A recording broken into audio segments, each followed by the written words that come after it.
दोस्तों नमस्कार। स्वागत है आपका हमारे इस यूट्यूब मंच पर। दोस्तों, कल ही हमने आपसे कहा था कि सरकार को सत्र दर सत्र खींचने की कवायद में पूरे 1 साल निकल चुके हैं और अब सत्र दर सत्र खींचने के हालात दिखते नहीं है। लेकिन आज जो कुछ भी संसद में दिखा या संसद के बाहर संसद परिसर में दिखा, उससे तो यह साफ जाहिर हो गया कि अब सत्र दर सत्र नहीं, हफ्ता दर हफ्ता सरकार को खींचने की कवायद पर मौजूदा सरकार चल पड़ी है, मौजूदा सत्ताधारी गठबंधन चल पड़ा है। जरा सोचिए, ये वही देश है जहां दशक भर पहले प्रधानमंत्री और नेता विपक्ष एक दूसरे के आरोपों का भी जवाब दिया करते थे, शेरो शायरी का भी जवाब दिया करते थे। लेकिन तब वो जमाना अलग था। वो जमाना मनमोहन सिंह और सुषमा स्वराज के प्रधानमंत्री और विपक्ष के नेता के पद पर आसीन रहने का था। आज जमाना नरेंद्र मोदी का है और नरेंद्र मोदी के जमाने में विपक्ष के नेता को सदन के बाहर आकर संसद परिसर में यह कहना पड़ता है कि उन्हें बोलने नहीं दिया जा रहा। विपक्ष के नेता को यदि संसदीय व्यवस्था में बोलने नहीं दिया जाए तो फिर वो लोकतंत्र कैसा, वो संसदीय व्यवस्था कैसी। लोकतंत्र और संसदीय व्यवस्था परंपरा से चलती है, परंपरा नियमों से चलती है और परंपरा और नियमों के बीच में जो इस देश के अंदर या पूरी दुनिया के अंदर संसदीय व्यवस्था की खूबसूरती है, आज वो कहीं तार तार होती हुई दिखी है। चाहे मामला लोकसभा का हो, चाहे मामला राज्यसभा का हो। राज्यसभा में हमने ये भी देखा कि किस तरह से अध्यक्ष के पद पर या सभापति के पद पर आसीन व्यक्ति के जो अधिकार होते हैं, जिस हैसियत से पीठासीन पदाधिकारी चाहे किसी भी सदन के हो, सदन की कार्यवाही के किसी भी हिस्से को हटाने के लिए जिन शब्दों का प्रयोग करते हैं, जैसे nothing will going on record, ये बात जब सभापति या अध्यक्ष के पद पर बैठे हुए लोग करते हैं, उसको आज राज्यसभा में केंद्रीय मंत्री जेपी नड्डा करते हुए दिखाई दिए।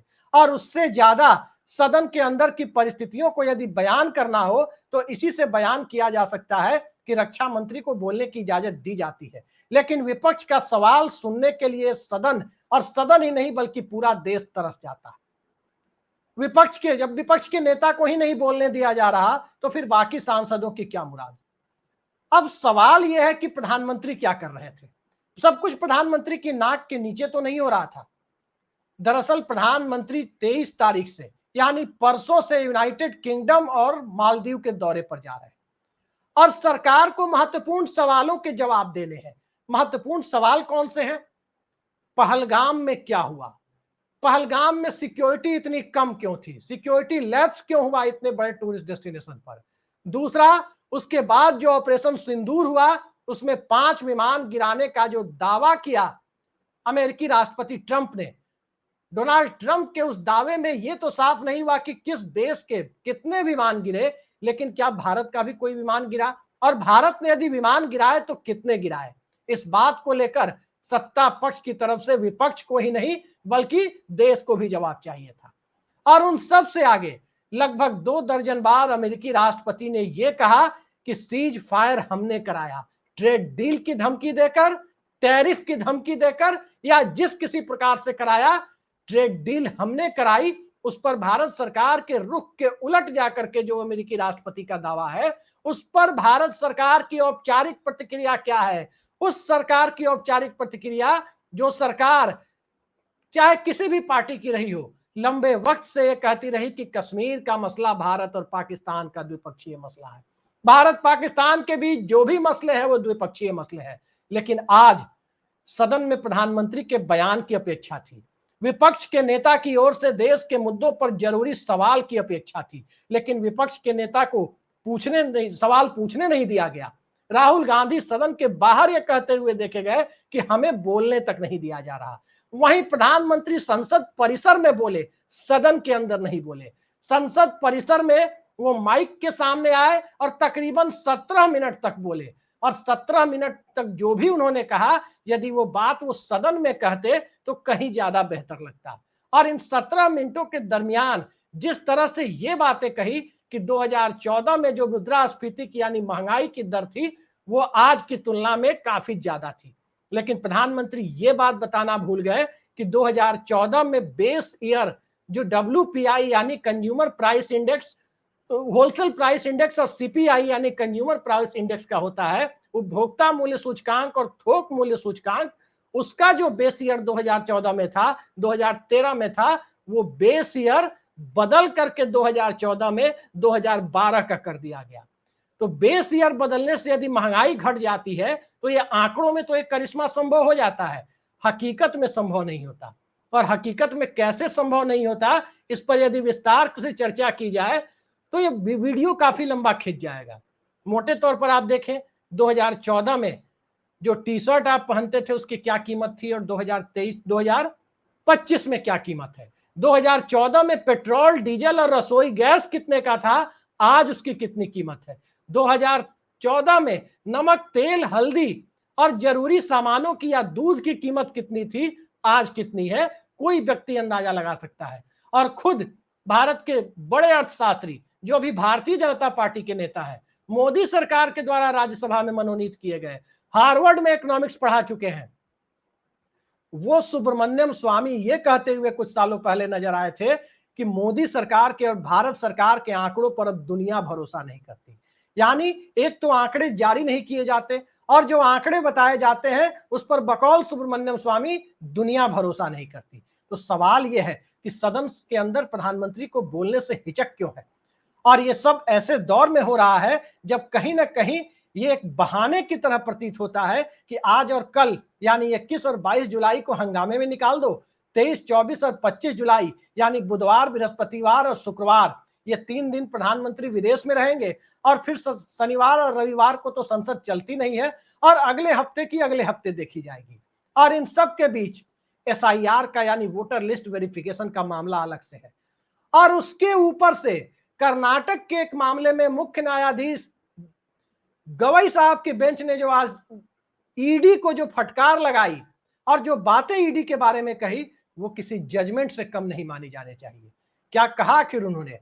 साफ साफ कह दिया कि राजनीतिक दलों को लड़ने दीजिए, राजनीतिक दलों को जनता के बीच जाकर के मुकाबला करने दीजिए, ये उनका काम है, आप क्यों बीच में पड़ रहे हैं। और जब ईडी के वकील ने उनका जवाब देना चाहा तो गवई साहब ने साफ साफ कह दिया कि मेरा मुंह मत खुलवाइए, मेरा मुंह खोलने पर मजबूर मत कीजिए मुझे। ये बात जस्टिस गवई साहब ने कही, क्योंकि उन्होंने साफ साफ कहा कि अगर मुंह खोल दिया तो महाराष्ट्र के बहुत सारे मामलों का उनको सीधे सीधे अनुभव, कड़वा अनुभव उन्होंने कहा कि है। तो आज ईडी एक तरफ बेइज्जत हो रही थी और उसके साथ साथ सरकार का सबसे बड़ा तोता जब बेइज्जत हो रहा था, उसी दरमियान एक दूसरे मामले में भी ईडी को फटकार पड़ी। किस मामले में? ईडी के द्वारा आरोपी बनाए गए किसी व्यक्ति का केस कोई वकील लड़ रहा था तो उस वकील को अलग से ईडी का नोटिस, उसको लेकर के भी फटकार पड़ी। तो कई सारे मुद्दे एक साथ क्लब होते हुए नजर आए। अंतरराष्ट्रीय स्तर पर भारत की स्थिति, भारत की विदेश नीति को लेकर सवाल, भारत की सामरिक नीति को लेकर के सवाल, ऑपरेशन सिंदूर में क्या हुआ उसको लेकर के सवाल, कितने जहाज गिरे उसको लेकर के सवाल, डोनाल्ड ट्रंप जो कह रहे हैं या तो उस दावे का भारत सरकार समर्थन करे, सहमति जताए या उसका खंडन करे, क्योंकि बीच की लाइन अंतरराष्ट्रीय स्तर पर खास करके स्पष्ट विदेश नीति के मामले में चलती नहीं है। और जब बीच की लाइन नहीं चलती है तो भारत सरकार चुप रहने पर कम से कम संसद में क्यों मजबूर है और क्यों टालना चाहती है। इन सब के आईने में यदि मौजूदा परिस्थितियों को देखें तो साफ जाहिर होता है कि विपक्ष के सवालों का, यूं कहें कि देश के सवालों का सरकार के पास फिलहाल कोई जवाब नहीं था। और इसी वजह से हालात ऐसे पैदा किए गए कि सरकार जवाब नहीं देगी, जवाब देगी तो गोलमोल जवाब देगी। प्रधानमंत्री को बचाने की कोशिश होगी, सत्ता के सबसे बड़े चेहरे को और देश की सत्ता के सर्वोच्च सत्ता प्रतिष्ठान पर बैठे हुए व्यक्ति को बचाने की कवायद होगी। और जब यह कवायद बचाने की होगी तो आखिर किस लिए? क्या संसद से बचाने की? क्या जनता के बीच इमेज बिल्डिंग या इमेज मेकओवर की कोशिशों को लगातार बरकरार रखने की? या इन सब से उलट वास्तविकता के धरातल पर देश की मौजूदा परिस्थितियों और अंतर्राष्ट्रीय परिस्थितियों के आईने में भारत सरकार के द्वारा स्पष्ट रूप से कहे गए बातों को लेकर के चर्चा होगी या सरकार के द्वारा कुछ बातें कही जाएंगी? ऐसा कुछ भी होता हुआ नहीं दिखा।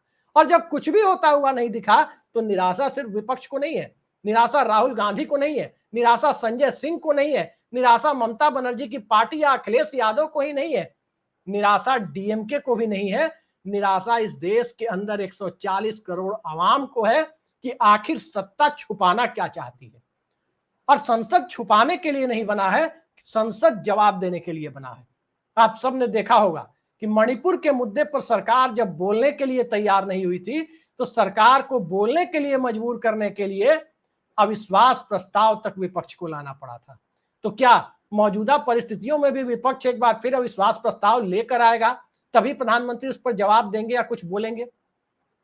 ये एक बड़ा सवाल है। बड़ा सवाल इसलिए है क्योंकि भारत के अंदर जो परंपरा रही है, पूर्व से परंपरा रही है कि जब भी अंतर्राष्ट्रीय स्तर पर कुछ दावे किए गए इस देश को लेकर, भारत सरकार के विदेश मंत्रालय या विदेश मंत्री ने जोरदार खंडन किया, प्रधानमंत्री ने जोरदार खंडन किया, लेकिन अब तक ट्रंप के दावों का खंडन नहीं हुआ। कई सारे ऐसे सवाल हैं कि जब भारत आगे बढ़ सकता था, गोदी चैनलों ने तो कभी लाहौर तो कभी रावलपिंडी तक कब्जा कराने जैसी खबरें दिखा दी थी। उस दौर में सत्ता क्यों पीछे हट रही थी? सत्ता के गोदी पीछे हटने को तैयार नहीं थे, लेकिन सत्ता क्यों पीछे हट रही थी? और जब सत्ता पीछे हट रही थी, तो क्या सदन में भी पीछे हटने की यह प्रवृत्ति बरकरार रहेगी? आज बिहार में क्या हो रहा है? वोटर लिस्ट को लेकर बहुत कुछ हो रहा है, और वोटर लिस्ट को लेकर जो बहुत कुछ हो रहा है उस पर अजीत अंजुम जैसे कई पत्रकार लगातार दिखा रहे हैं, लेकिन उन पर एफआईआर हो रही है। और इन परिस्थितियों को बंगाल चुनाव के ठीक पहले भांपते हुए ममता बनर्जी ने तो इलेक्शन कमीशन के घेराव तक की बातें कर दी है। तो अब जो हालात बन रहे हैं उसमें संवैधानिक संस्थाएं कसौटी पर है। सुप्रीम कोर्ट ने जिस प्रकार से ईडी पर टिप्पणी की, वो दशक भर पहले की उस टिप्पणी से कहीं ज्यादा गहरी है, जिसमें सीबीआई को पिंजड़ाबंद तोता कह दिया था सर्वोच्च न्यायालय ने। आज पिंजड़ाबंद तोता से आगे राजनीतिक खेल के लिए माहौल बनाने वाला खिलाड़ी तक जब करार दे दिया जाए, तो आप समझ सकते हैं कि मौजूदा दौर में जब सत्ता के एजेंसियों का कोई इकबाल नहीं है, तो मौजूदा सत्ता का क्या इकबाल रह जाता है। संसद का सत्र तो 21 से लेकर 12 अगस्त तक चलेगा। 21 जुलाई यानी आज से लेकर 12 अगस्त तक एक सप्ताह तो निकल जाएंगे, लेकिन एक सप्ताह के बाद क्या? एसआईआर के मुद्दे पर 28 अगस्त को फिर संसद में सुप्रीम कोर्ट में सुनवाई है। आज ही बिहार विधानसभा का भी सत्र शुरू हुआ, और सत्र के पहले एनडीए के विधायकों की जो बैठक हुई, उसमें भाजपा कोटे के डिप्टी सीएम विजय कुमार सिन्हा और जनता दल यूनाइटेड के मंत्री अशोक चौधरी के बीच में बहुत तीखी बातचीत होने की खबरें सामने आई, तू मैं होने की खबरें सामने आई। तो इससे अंदाजा लगाया जा सकता है कि गठबंधन के अंदर कैसी स्थिति है। चंद्रबाबू नायडू एसआईआर के मुद्दे पर जितना कड़ा रुख अपना चुके हैं, उतना कड़ा रुख तो ममता बनर्जी और विपक्ष ने भी नहीं अपनाया था। साफ साफ उन्होंने सीएजी से एसआईआर के प्रोसेस की ऑडिटिंग की मांग तक कर डाली। सरकार के साथ साथ संवैधानिक संस्थाओं के इकबाल पर भी सवालिया निशान खड़ा होता नजर आया। लेकिन आज इकबाल की चिंता किसे है? आज इकबाल से ज्यादा इस बात की चिंता सत्ता को दिखाई दे रही है कि ब्रांड मोदी की इमेज को कैसे गिरने से बचाया जाए। ब्रांड मोदी को देश से बड़ा साबित करने की होड़ में सत्ता ही नहीं, पूरा का पूरा सिस्टम झोंक दिया गया है। और जब पूरा सिस्टम इसके लिए झोंक दिया जाए, तो आप उम्मीद कर सकते हैं कि बिहार चुनाव के पहले एसआईआर की भूमिका, ऑपरेशन सिंदूर को लेकर के जो परिस्थितियां हैं, उस पर सरकार की तरफ से लीपापोती की कोशिश, डोनाल्ड ट्रंप के दावों पर स्पष्ट जवाब देने से भागने की कोशिश, और अब तो प्रधानमंत्री का संसद सत्र के बीच में जो विदेश दौरा हो रहा है, उसे तो कई लोग ये मानकर चल रहे हैं कि सत्र से भागने की कोशिशों के तहत ये यूके और मालदीव का दौरा प्लान तो नहीं किया गया है। मुझे नहीं पता किस मकसद से प्लान किया गया है, लेकिन संसद सत्र के बीच में प्रधानमंत्री का विदेश जाना निश्चित तौर पर इस बात का संकेत तो जरूर है कि कुछ तो है जिसे छुपाने या बचाने की कोशिशें हो रही है। कौन सी चीज है? देश का इकबाल या प्रधानमंत्री नरेंद्र मोदी का इकबाल? निश्चित तौर पर देश का इकबाल मोदी के इकबाल से ज्यादा बड़ा है, और मोदी का इकबाल यदि देश का इकबाल बनाने की कोशिशें हो, तो उस परिस्थिति में सत्ता का व्यक्तिवादी होना उसी मानसिकता का परिचायक हो जाता है, जिस मानसिकता के लिए विपक्ष के लोग और खासकर भारतीय जनता पार्टी के लोग इमरजेंसी को लेकर कांग्रेस पार्टी को कोसते रहते हैं। लेकिन आज क्या अघोषित इमरजेंसी देश में लागू है? आज जिस तरह से सवाल पूछे जाने की परंपरा नहीं है, आज संसद परिसर में भी दिखा कि राहुल गांधी तो सवालों का जवाब दे रहे हैं, पत्रकारों के सवालों का जवाब दे रहे हैं, लेकिन प्रधानमंत्री जब सदन के अंदर ना बोलकर संसद परिसर के अंदर माइक पर बोलते हैं, तो सामने से एक भी काउंटर क्वेश्चन किसी पत्रकार के द्वारा पूछा नहीं जा रहा है। यानी मौजूदा दौर सवाल विहीन लोकतंत्र का है, प्रश्न विहीन लोकतंत्र का है। और प्रश्न विहीन लोकतंत्र में चाहे ट्रंप कुछ भी दावे करे, चाहे अंतरराष्ट्रीय परिस्थितियां भारत के विपरीत चली जाए, चाहे ईरान को लेकर के भारत के स्टैंड को लेकर के अंतरराष्ट्रीय स्तर से लेकर देश के अंदर तक सवाल हो, चाहे सार्क को लेकर सवाल हो, चाहे पड़ोसियों के साथ संबंधों को लेकर सवाल हो, चाहे उत्तरी सीमा के पड़ोसी हो या पश्चिमी सीमा के पड़ोसी, चाहे पूर्वी सीमा के पड़ोसी हो या भारत की सामुद्रिक नीति को लेकर सवाल हो, इन सभी सवालों पर मौनम शरणम गच्छामि की स्थिति यदि सत्ता के शीर्ष द्वारा बना दी जाए तो फिर कहने के लिए विपक्ष के पास सिर्फ और सिर्फ संसद का ही प्लेटफॉर्म रह जाता है। लेकिन ये क्या, संसद में भी आवाज को कुंद कर दिया जाएगा?